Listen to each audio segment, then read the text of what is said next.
भविष्य का झरोखा भी है। हम ऑक्सीजन के एक गिलाफ में रहते हैं जिसके बिना इंसानी वजूद की कल्पना ही नहीं की जा सकती।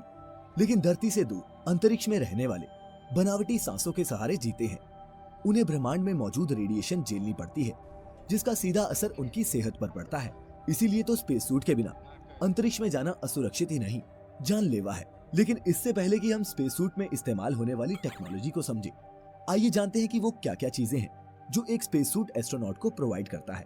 सबसे पहले तो जरूरी है कि हमारा शरीर अंतरिक्ष के बेहद कम दबाव से प्रोटेक्टेड रहे, जिसके लिए ये स्पेस सूट अपने अंदर एक प्रेशराइज्ड एनवायरनमेंट क्रिएट करता है। साथ ही इसमें ऑक्सीजन सप्लाई और कार्बन डाइऑक्साइड को रिलीज करने की भी व्यवस्था होती है। स्पेस में सूर्य की अत्यधिक गर्मी और छांव में बेहद ठंडे तापमान से बचने के लिए इसमें टेम्परेचर भी एडजस्ट किया जा सकता है। साथ ही और तो और इसमें पानी पीने और पेशाब करने की सुविधा भी होती है। इस स्पेस सूट को तैयार करने के लिए वैज्ञानिकों ने बहुत मेहनत और शोध की है। स्पेस सूट का इजाद लगभग 80 साल पहले हुआ था और इसे उन फौजी पायलटों के लिए बनाया गया था जो आकाश में बहुत ऊंचाई पर एयरक्राफ्ट ले जाते थे।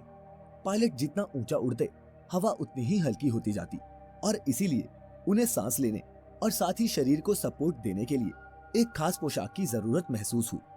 इसके बाद 50 और 60 के दशक में अमेरिका तथा सोवियत संघ में अंतरिक्ष की होड़ शुरू हुई तो और बेहतर स्पेस सूट बनने लगे। नासा ने मरकरी स्पेस मिशन के लिए जो पहला स्पेस सूट बनाया था वो सिल्वर कलर का था। स्पेस साइंटिस्ट्स का मानना था कि इससे सूरज की घातक किरणें रिफ्लेक्ट हो जाएंगी। नासा के जेमिनी मिशन के दौरान स्पेस सूट और बेहतर तथा नई टेक्नोलॉजी से लैस हुआ। वजह ये थी कि अब अंतरिक्ष यात्रियों को अंतरिक्ष यान से बाहर निकलकर भी अध्ययन करने थे। स्पेस सूट के विकास में सबसे बड़ी छलांग अमेरिका के अपोलो मिशन को माना जाता है, जिसमें अंतरिक्ष यात्री चांद की सतह पर उतरे थे। इस उद्देश्य के लिए अपोलो स्पेस सूट में एक बड़ा बैकपैक शामिल किया गया, जिसमें 8 घंटे तक काम करने के लिए बैटरी, हवा और पानी का इंतजाम था। सबसे पहले तो आप ये समझ लें कि ये सूट कोई मामूली चीज नहीं है। ये आपके एक पर्सनल स्पेस शटल की तरह है। इसको असल में एक्स्ट्रा वेहिकुलर मोबिलिटी यूनिट कहते हैं। इसके अंदर कंप्यूटर, एयर कंडीशनिंग, ऑक्सीजन, पानी के पीने और यहाँ तक कि इनबिल्ट टॉयलेट की भी व्यवस्था होती है। इसका वजन 56 किलोग्राम के लगभग होता है और इसके अंदर का प्रेशर 4.3 psi पर मेंटेन किया जाता है। ये सूट एक बार में 8 घंटे तक लगातार काम में लाया जा सकता है और इमरजेंसी मोड में ये 30 मिनट तक चलता है। ये सूट उस कपड़े से नहीं बना होता जिसे हम और आप पहनते हैं।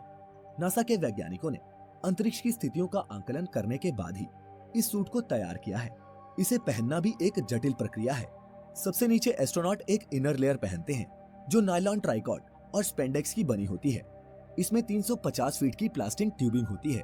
इन ट्यूब्स में पानी 40 से 50 डिग्री सेल्सियस पर घूमता रहता है, जो एस्ट्रोनॉट्स की बॉडी को ठंडा रखता है। इसके बाद मेन सूट पहना जाता है, जिसके 2 पार्ट होते हैं, हार्ड अपर टॉर्सो और लोअर टॉर्सो। इन टोटल एक स्पेस सूट में 11 अलग अलग लेयर्स होती हैं, जिनमें से एक ब्लैडर लेयर होती है जो प्रेशर मेंटेन करती है।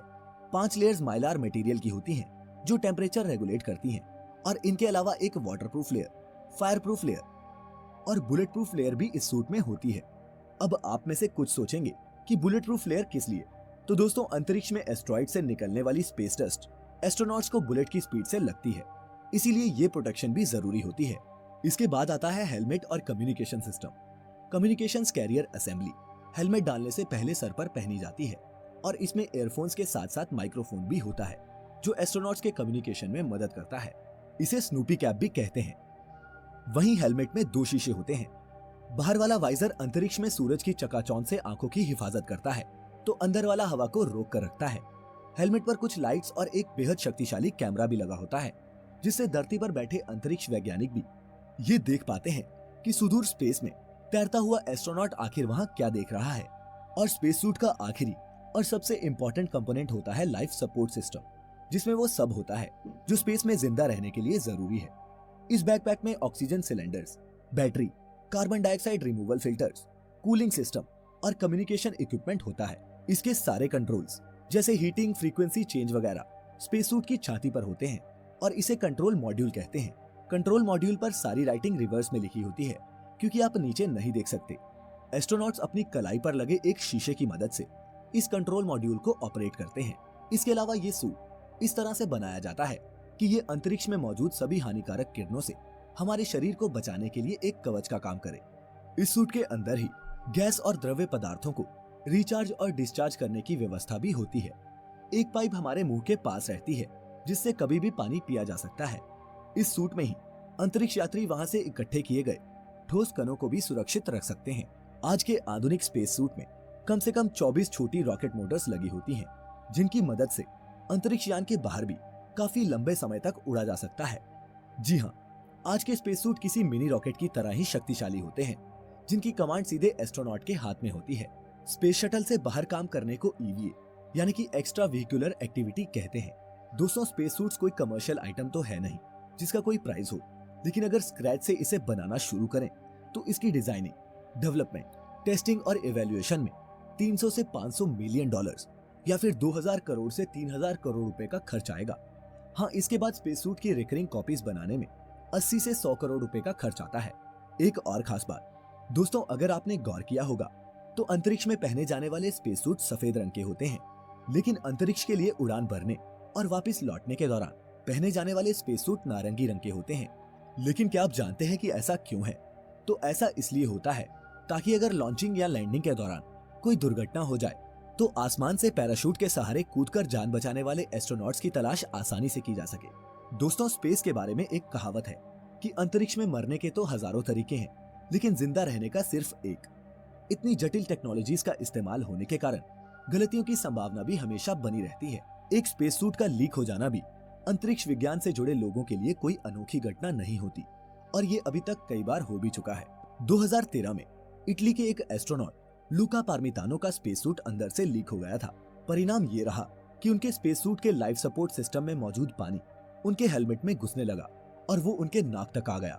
मतलब कि वो अपने ही हेलमेट में डूबने वाले थे, लेकिन किसी तरह से वो अपने एयरलॉक, जो स्पेस स्टेशन का गेट होता है, तक पहुंचने में कामयाब रहे और उन्हें बचाया जा सका। वापस पृथ्वी पर लौटने पर लूका ने कहा, पानी मेरी नाक और आंखों तक पहुंच गया था। मैं ना तो बोल पा रहा था और ना ही सांस ले पा रहा था। मैं एयरलॉक में वापस जाना चाहता था, लेकिन मुझे कुछ भी दिखाई नहीं दे रहा था। जब मैंने ग्राउंड कंट्रोल को बताना चाहा तो मैं कुछ बोल ही नहीं पाया और ना ही उनकी बात सुन पाया। मुझे ना तो कुछ दिखाई दे रहा था और ना ही कुछ सुनाई दे रहा था। फिर भी किसी तरह वो स्पेस स्टेशन में अंदर घुसने में कामयाब रहे और जिंदा रहने में भी। इसी तरह 1960 में यूएसए के एयरफोर्स के एक पायलट जोसेफ किटंगी ऊंचाई से छलांग लगा रहे थे।